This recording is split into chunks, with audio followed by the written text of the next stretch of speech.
What's up, friends? Happy Monday. Welcome into another episode of the Pack a Day podcast. I'm your host, Andy Herman. You can follow me on Twitter at Andy Herman NFL. Really appreciate you joining me today. I know it's a Monday, which is never great, but guess what is great? Talking about the one, the only, the incredible Christian Watson, who I can't wait to take a deep dive into today because this is a player that, if all goes according to plan, is not just a major player for Green Bay in 2023, but obviously well beyond that as well. Before we get into him, we need to discuss obviously something that is very clear and obvious at this point. I'm not breaking any news, but Green Bay is going through a little bit of a transition. Gone is the back-to-back NFC Championship game Green Bay Packers, which were led by Aaron Rodgers, Davante Adams, to maybe a little bit of a lesser extent, Zadarius Smith in there as well. Clearly some players who are reaching the end of their Packer careers, and guys like Aaron Jones, David Bakhtiari, and maybe a couple players who maybe just won't be the same caliber player that they were during that time period. I think Bakhtiari is probably a piece of that. Maybe even a Kenny Clark. I think he still is young enough where he has a lot of great snaps ahead of him, but he probably is never going to get to that true superstar level. And it's great that Green Bay, as they've gone through this transition, has been able to get a ton of young talent, a ton of amazing players, at least players that, I should say maybe amazing prospects rather than amazing players. But it was great at the time that they were able to get a first and a second round pick for Davante Adams, a second round pick, likely a first rounder next year for Aaron Rodgers, plus some other stuff added in as well. And they have all of this youth and potential and excitement that is surrounding this roster right now. But let's not forget that this is unequivocally a superstar league. You have to have a handful of superstars that can elevate your team to an entirely different level if you want to have the opportunity to win Super Bowls. And I go back to just last year, which is such an amazing example of this. And actually, even if you want to go the year before that with the Rams as well, but let's take a look at the Chiefs, right? Actually, I want to look at the Eagles first, because the Eagles are just chock full of talent. I mean, and they have some superstars as well, right? But they have talent everywhere. They have incredible players. They have almost zero holes on their roster. And guess what? They ran into the Kansas City Chiefs, who just happened to have Patrick Mahomes, Travis Kelce, and Chris Jones, three of the best players in the NFL, and that was enough to elevate the Chiefs to a Super Bowl. And obviously they had other good players as well, but those three in particular elevated the Chiefs to a Super Bowl a season ago. The year before that, the Rams, what did they do? They leaned completely on their superstar players. Now, Matthew Stafford, maybe not quite in that superstar category, but played phenomenal that year. But more importantly, your Aaron Donalds, your Cooper Kupps, your Jalen Ramseys, those were the three that elevated that Rams team to the next level and really allowed them to be a legitimate, not only Super Bowl contender, but Super Bowl winner. You have to have a batch of superstars, probably at least three, with some really, really strong supporting cast surrounding them, if you want to be a legitimate Super Bowl contender and, more importantly, a Super Bowl winner. This is a superstar league. Right now, Jair Alexander is one that I think you would at least entertain in the conversation of superstar, if not just put him in that situation. I would argue that, well, 2 years ago, he was injured clearly. Last year, I would say he did not come close to playing at a superstar level. He played really good, especially towards the end of last year. Still a fantastic corner. There's no question about that. But would I say he played like a superstar in 2022? I would not. But I think he can very well and easily be one of those superstars on your team, especially if he can get back to playing the way he was prior to the injury. Is Rashawn Gary a superstar? I would not put him in that category, and especially now coming off a torn ACL. I think he was trending maybe towards that a little bit towards the beginning of last season up until the point that he got hurt, but we have not seen him put a superstar season together as of yet. Is David Bakhtiari a superstar? Probably not at this point in his career, and certainly after the leg injuries. If he goes back to playing exactly like he was pre-injury and can get to that level this year, then yeah, you can make an argument there. But I don't know that I would necessarily have that expectation out of David Bakhtiari. Fantastic left tackle, fantastic offensive lineman. There's no question about that whatsoever. Not sure I would put him in the superstar category at this phase. I certainly would not put Kenny Clark or Aaron Jones or Elton Jenkins in that superstar category either. Now, you need guys like Alexander and Gary and Bakhtiari and Clark and Jones and Jenkins and those type of players if you want to win and be successful in this league. But Alexander's probably the only one right now that I would argue is in that true legitimate superstar conversation, at least. And even he last year did not play like that superstar. So it's great that Green Bay has all of these young players and all these first round picks that they accumulated and second round picks and trading up for playing and all these things that they have. And they have got this great batch of youth and excitement that is surrounding this team as a whole. But it's great to have picks. It's great to have prospects. It's great to have talent. Now, can you cultivate that and can you mold some of these players into legitimate superstars? And why I want to talk about Christian Watson today is because I really legitimately believe is that he is that first in this next line. If we just sort of go back to last year, post Davante Adams, from Davante Adams being traded away until now, which also included Aaron Rodgers being traded away and a variety of other moves and really moving on from some veterans on this team. If you just go post Davante Adams up until now, to me, Christian Watson is clearly the next player on that list that feels like he can be a legitimate superstar, and he can probably become a superstar sooner rather than later. I want to go back to Christian Watson in college just for a moment, because I think it's really incredible to note here that in college, Christian Watson had 760 snaps in his entire college career that there was a pass play run on the play. That's per PFF. 760 passing snaps in his entire college career. And you know what he did with those 760 snaps? He had 105 catches, 2,140 yards, and 14 touchdowns. In very minimal opportunity, he made the most of it, and he was arguably a superstar at North Dakota State. And deservedly so. He did everything he could to elevate that team, to elevate himself, and to make himself into a star at a school that was run first, that, is certainly on the radar for all the success that they had. But we're not talking about an Alabama or a Michigan or an Ohio State or any of those big level programs here. It's a really great school, but he obviously had still a lot to prove coming off what he did and sort of some of the limited time he had as a pass catcher at North Dakota State at a little bit of a lower level of competition. Then I want to fast forward to last year in 2023. Do you have any idea how many snaps he played last year? He played 507 snaps for the Packers, which is great. But do you know how many of those were pass plays? How many of those were passing snaps? 195. He played 195 passing snaps in 2022. That is incredibly low. And that was out of a possible 645 passing snaps that the Packers had a season ago. So the Packers dropped back to pass 645 times. All right, that's with Aaron Rodgers and Jordan Love. Now, some of those were sacks. Some of those were, ended up in scrambles. They didn't all end up in throws down the field. Obviously, otherwise, Rodgers and Love would have combined for 645 pass attempts, which they did not. But there were 645 passing plays a season ago. And Christian Watson only played in 195 of those 645 plays. And you know what he did with those? He had 41 catches for 611 yards, 14.9 yards per reception, and 7 touchdowns as a rookie. And oh yeah, he added in 7 rushes for 80 yards and 2 touchdowns on the ground as well. So this was a player that in very limited snaps, even a season ago, obviously fought through some injuries and things like that, but in limited snaps, made the most of it as a rookie, showed his potential and showed what he's capable of, even though he is far from a well-rounded wide receiver at this point. Now, for comparison's sake, all right, the top 3 wide receivers a season ago, just statistically, I'm not saying these are the best 3, but these are probably the best 3. You can certainly put Davante Adams in this conversation as well, obviously, but Justin Jefferson, 128 catches, 1,809 yards, and 8 touchdowns. That was Jefferson, wide receiver 1 a season ago, 128, 1,809, and 8. Tyreek Hill, 119 catches, 1,710 yards, and 7 touchdowns. Stephon Diggs, 108 catches, 1,429 yards, and 11 touchdowns. The 3 of the absolute best wide receivers in the league a season ago, and arguably the 3 best, Jefferson, Hill, and Diggs.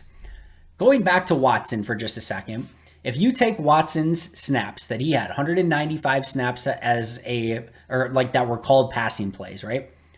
He had 0.21 catches per pass play, 3.13 yards per pass play, and 0.036 touchdowns per pass play. All right, so let's just take those averages for a second and apply them to Tyreek Hill, who had 568 snaps, passing play snaps a season ago per PFF. So 568 pass snaps for Tyreek Hill. If Christian Watson had those and maintained his numbers that he had in his 195 snaps, Christian Watson would have had 119 catches for 1,777 yards and 20 touchdowns. All right. So compared to Tyreek Hill, 119, 17, 10, and 7, almost identical catches in yards, 119, 119, 17, 77 to 17, 10. And then the 20 touchdowns is what he would have been on pace for to Tyreek Hill's 7. All right, how about we take Stefon Diggs's 607 pass play snaps a season ago and use Christian Watson's averages? 127 catches, 1,899 yards, and 22 touchdowns, which would have been 19 more catches than Stefon Diggs, almost 200 more yards and double the touchdowns that Stefon Diggs had a season ago. Justin Jefferson, how about his 736 passing plays that he was on the field for a season ago? 736. What if Christian Watson had those 736 snaps instead of 195 with the averages that he had from a season ago? Oh, he would have had 155 catches, 2,303 yards, and 26 touchdowns. So he would have had, 27 more catches than Justin Jefferson, 500 more yards, and 18 more touchdowns. Now, let's be honest and let's be real. I'm not expecting Christian Watson with an increased snap count to just all of a sudden go out and be wide receiver 1 and be doubling some of, Stefon Diggs and Justin Jefferson's, numbers and touchdowns and things like that. I don't think that's clearly going to be the case. It was very much a small sample size for Christian Watson, but it just goes to show you that both in college and last year, in a very minimal pass play count for Christian Watson, he continued to make the most of it and show that he can be a star when he gets the ball in his hands and when he gets the opportunity to make plays. Now, not only was it a small sample size, but many will point to the fact that, hey, guess what he also won't have in 2023? Aaron Rodgers, which can also lead to some of those statistics in 2022. And it's very clear that teams are also going to have to prepare for Christian Watson in 2023. Something that they really probably didn't do much of, at least in those first, up until he probably had the two big breakout games against, the Cowboys and the Titans, I think it was. After that point, you could start seeing teams pay a little bit closer attention to Christian Watson, but he is the clear, unquestioned wide receiver 1 in Green Bay now, and he is going to get a lot different treatment in 2023. So yes, small sample size, no Aaron Rodgers, and completely different treatment from opposing defenses. Those are things that Christian Watson's going to have to overcome regardless of how many snaps he's able to stay on the field. But also, let's just be clear here that those numbers averaged out didn't even include his rushing numbers and his rushing touchdowns that he had. He was a rookie a season ago. So we were comparing him to Stefon Diggs and Justin Jefferson and Tyreek Hill, the 3 arguably best wide receivers in the league who are well in the prime of their careers. And Christian Watson, as a rookie, with his averages, were above the averages for, per pass play of what the 3 best wide receivers in the league did. He also missed a ton of time in training camp and in the preseason. So he didn't even hit the ground running as a rookie. He was still behind the 8 ball of even just understanding the offense and what was going on and getting reps with Aaron Rodgers and trying to find, some sort of chemistry with his QB1. He had extremely limited college experience. We talked about that at the onset. Played at a lower level of competition. And imagine those numbers and those averages if Christian Watson would have caught the first play of the season for a 75-yard touchdown. Those numbers, those averages are even going up through the roof at that point if he has another 75 yards and a touchdown on his record. So he had more opportunity out on the field had he even made that play, not to mention some of the other plays that he could have made as well. And it's also worth noting that he didn't even have his breakout until week 10 against the Dallas Cowboys last year. So he just started to hit his stride a season ago, a little bit past the midway point, so we are not even seeing a full season out of Christian Watson yet. And that is why I'm saying, if you take, small sample size, yes, it was with Aaron Rodgers, but if you take that small sample size and extrapolate it out to a receiver who gets 600 to 700 pass plays in a given season, you can just start to begin to imagine exactly what Christian Watson might be capable of doing, especially now that he is the unquestioned wide receiver 1 for the Green Bay Packers. And I said last year, and I said this prior to him being drafted, and you can actually go check out my full scouting report on Christian Watson last year. He was the one player that I did not do a post-draft scouting report on. The reason being is because I did a huge breakdown of him prior to the draft. So you can go check Christian Watson's Scouting Report Pack-A-Day podcast. I did that prior to the draft last year. So that is unfiltered, and you will see all of my thoughts with no rose-colored glasses, no rose-tinted glasses. It wasn't like I was just doing it as a Packer fan. I was doing it prior to him being drafted by the Packers. And I said at that time, I thought if everyone hit their ceiling in that draft at wide receiver, that Christian Watson would be the best wide receiver in that draft. And that's saying something because that draft included Garrett Wilson, Chris Olave, Jameson Williams, Jahan Dotson, Treylon Burks, George Pickens, amongst others. And all of those players, except George Pickens, were selected ahead of where Christian Watson was. So this was a very wide receiver, top-heavy draft in 2022. Speaking of that scouting report, I want to run through some of those things really quick for you because I think all of these things were apropos, and I think they sort of carried over to what we saw in Christian Watson's rookie season with the Packers. His positives, clearly his athletic traits, his speed, he had miles of separation on his, it was incredible. And yes, North Dakota State going against some lower level teams, I get it, but I had never seen a wide receiver in my entire time scouting wide receivers that consistently got as open as he got with just incredible separation on plays. And everything that he did in college was fast in the best ways imaginable. His end arounds were fast. His kick returns were fast. He attacked wide receivers with pace and with speed. He was fast, and then he had a gear that was faster.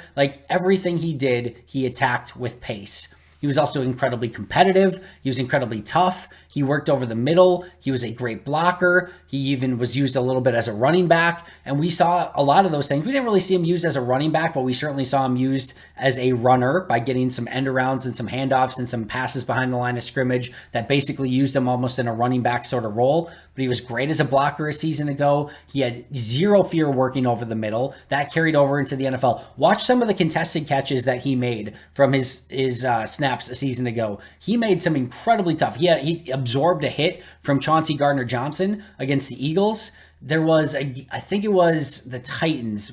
Correct me if I'm wrong, but there's a play where he just gets absolutely walloped at the point of attack by a safety and somehow hangs on to the ball. He had those contested catches. He just has a level of toughness to him. The blocking I mentioned was above average. He attacked corners with pace and ran at them. We saw that again. Go back to the Cowboy game and see how he attacked corners with pace in that game. He was a legit gadget player in college. Reverses, returns, handoffs, crossers, screens. We saw all of those things in play too. So even though he can be and become a well-rounded wide receiver on the outside, and we saw some of those plays start to develop as the season went along, and that's when he started to really break out, we also saw that Green Bay was not hesitant to use him in those gadget roles, and he took off and really made amazing plays when given those opportunities. He showed late hands in college. He showed kick return ability. He did get a couple, at least one, but I think a couple kick returns a season ago. Didn't really do much with it, but I think if Green Bay wanted to go on that route, they could. Thankfully, they have a Keyshawn Nixon, and with him being wide receiver one, I don't think you want to go back to that route, but if they did, he had that ability in college. He tracked the ball incredibly well down the field. He has an incredible catch radius. And I mentioned at the time that I thought he would be a dream in Matt LaFleur's offense. Yeah, guess what? He was. It was awesome. It was so fun to watch. Now, the negatives were some things that carried over as well. The production did not necessarily carry over, just the fact that he didn't play and didn't get a ton of those snaps, but he still showed that the production that he put on the stats sheet, the box score carried over, even though he didn't get many snaps as in the passing plays a season ago. He still showed that he could put up huge numbers, at least big numbers, all things considered, with how many snaps he played. The level of play was a concern. I don't think that carried over. He immediately showed as a rookie that he can beat some of the best players in the NFL. But some of the things that did carry over, drops. He had 12 drops in his final two seasons. Well, we saw that in the very first play against the Vikings, and that was not his only drop on the season. Broken tackles was something that you didn't see a ton of, either in college or last year for Green Bay. Now, you see his play strength, so I think that's something that's going to come. We saw a little bit of it a season ago, but I think that's something he can still develop. He was going to have to expand his route tree and become a more detailed route runner. His footwork was a little bit choppy and excessive at times. I was actually impressed last year going back and watching his tape that he's already started to clean some of that up. And outside of kick returning in college, he had not played any special teams. Guess what? That doesn't matter at all anymore, because when you're wide receiver one, you don't need to play special teams. I don't think anyone was complaining that Davante Adams didn't play special teams. He was wide receiver one. That was his job. In fact, you didn't want to see him on special teams because he was wide receiver one. So that becomes much less of an issue now. He also did have multiple surgeries to repair torn cartilage in his knee, had some hamstring injuries, and we saw some of that carry over as well. Not necessarily carry over, but we saw some injuries issues with Christian Watson a season ago, which caused him to miss some time. So that was another issue in college that did carry over a little bit to the NFL. But that was my scouting report from last season. And a lot of the stuff that showed up in college, all the great stuff, carried over to the NFL. Some of the bad stuff did, some of the drops, still needs to improve as a route runner and those sort of things, but a lot of it didn't. And the questions about, well, would he be able to be a high level player coming from North Dakota State? Would his lack of, just passing plays in college affect him as he transitioned to the NFL? Like, the answer was no. He answered a lot of questions a season ago in his rookie year, despite not breaking out until week 10. And I'll say it one more time. Christian Watson has not begun to sniff becoming a complete overall well-rounded wide receiver. And he was already tearing up the NFL come week 10 a season ago. Now, there are some things that he needs to do this season to take that next step. A, he needs to stay healthy. B, he needs to develop a rapport with Jordan Love, and those guys have to develop a connection. He does need to take sort of that proverbial second-year jump in some capacity. There's a level that he needs to get to, that he needs to continue to work at and strive for. He needs to continue to hone his craft at wide receiver. Just all the releases at the line of scrimmage that Davante kept working on over his time, his route running and expanding his route tree, his ability to line up at multiple positions, which we saw a season ago, in the slot, right side, left side, didn't matter. But just the more that he can do, the better. He just needs to continue to round himself out, obviously continue to improve his hands. But those are the things. But if he does that, literally the cliche, sky's the limit, is 1,000,000% true. And this is a 6'4", 208-pound, unbelievable athlete at the wide receiver position. And as a rookie, we saw exactly what he is capable of. And now he's the unquestioned wide receiver one in Green Bay, and he has every right and every opportunity to be a legitimate superstar in this league. And that should be not only the hope, but the expectation for a player of Christian Watson's caliber. Green Bay is going to need their next batch of superstars, and there is zero reason why Christian Watson cannot be the first of that next batch of superstars. And they're going to need more, and we'll see if Jordan Love can get in that conversation, the Quay Walkers, the Devontae Wyatts, the Luke Musgraves, the Lucas Van Nesses. There's a lot of young talent, and there's obviously more than I just mentioned, Tucker Kraft, Jaden Reed, etc. The list goes on and on. But the first clear and obvious one that I think has the ability to be a superstar right now is Christian Watson. And the last thing I'll say here is that the best of the best of the best of the best make things look easy out on the field. Go out, just search on YouTube, Christian Watson highlights, and go watch, especially the Cowboys stuff, but there's a lot of stuff out there. Go watch when he started to gain his confidence, how easy he made a lot of that look.